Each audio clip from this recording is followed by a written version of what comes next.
Hi dear students. So in the last session we were talking about the culture methods. So in this session let's see about some anaerobic culture methods. Anaerobic bacteria differ in their requirement and sensitivity to oxygen. Some organisms such as Clostridium histolyticum are aerobe tolerant and may produce some growth on the surface of aerobic plates, while others such as Clostridium tetani are strict anaerobes and form surface growth only if the oxygen tension is less than 2 mm Hg. A number of methods have been described for achieving anaerobiosis: by exclusion of oxygen or production of a vacuum, displacement of oxygen with other gases, absorption of oxygen by chemical method, then by biological method, and also the reduction of oxygen or reduction of medium. Cultivation of vacuum was attempted by the incubating cultures in a vacuum desiccator, but this method is unsatisfactory as some oxygen is always left behind. Fluid cultures may boil over and the media may get detached from the plates in the vacuum produced. This method is not in use now. Next method is the displacement of oxygen with other gases such as hydrogen, nitrogen, helium and carbon dioxide is sometimes employed, but this method rarely produces complete anaerobiosis. A popular but ineffective method is the candle jar. Here, inoculated plates are placed inside a large airtight container and a lighted candle is kept in before the lid is sealed. The burning candle is expected to use up all the oxygen inside before it is extinguished, but some oxygen is always left behind. The candle jar provides a concentration of carbon dioxide which stimulates the growth of most bacteria. In the chemical method, alkaline pyrogallol absorbs oxygen, and this method was introduced by Birchner.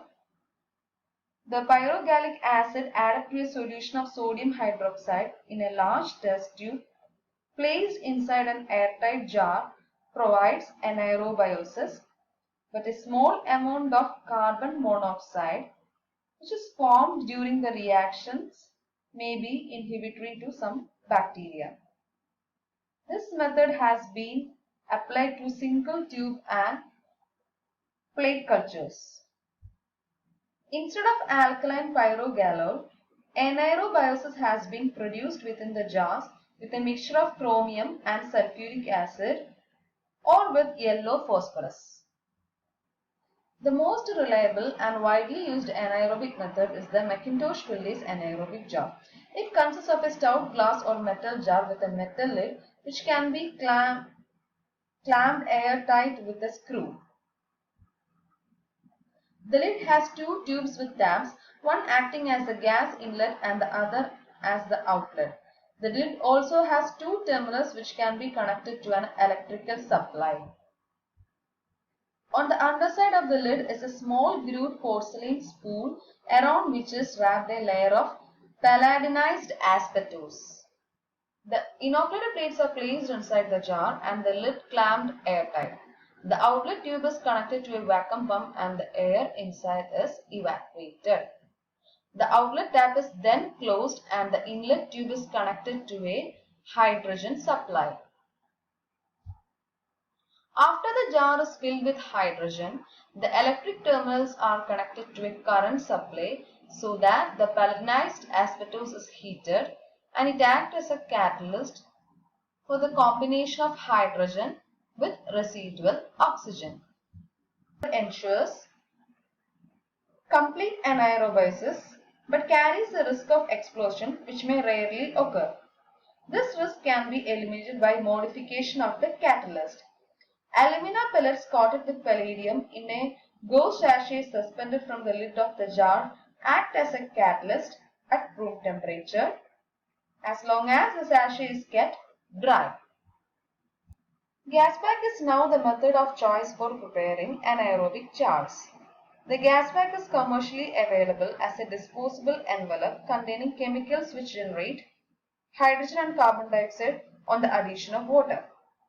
After the inoculated plates are kept in the jar, the gas bag envelope with water added is placed inside and the lid is screwed tight.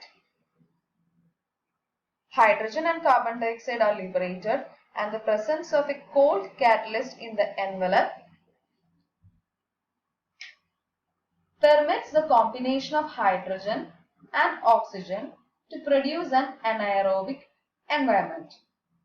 The gas bag is simple and effective, eliminating the need for growing a vacuum and adding hydrogen. An indicator should be employed for verifying the anaerobic condition in the jars. For that, reduced methylene blue is generally used for this purpose.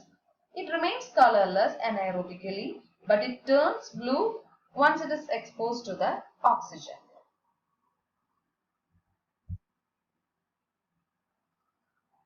In the biological method, absorption of oxygen from small closed systems has been attempted by incubation along with aerobic bacteria, germinating seeds, or chopped vegetables. Anaerobiasis produced by such biological method is slow and it is not that effective.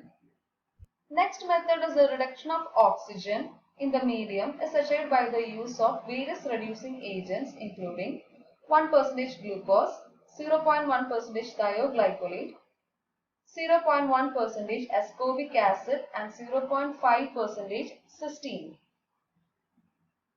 Thioglycolate broth with hemin and vitamin K is an enriched liquid medium for culturing anaerobic and microaerophilic bacteria. Then the Robertson's cooked meat medium is probably the most widely used fluid medium for the culture of anaerobes. It consists of fat-free minced cooked meat in broth with a layer of sterile vaseline over it.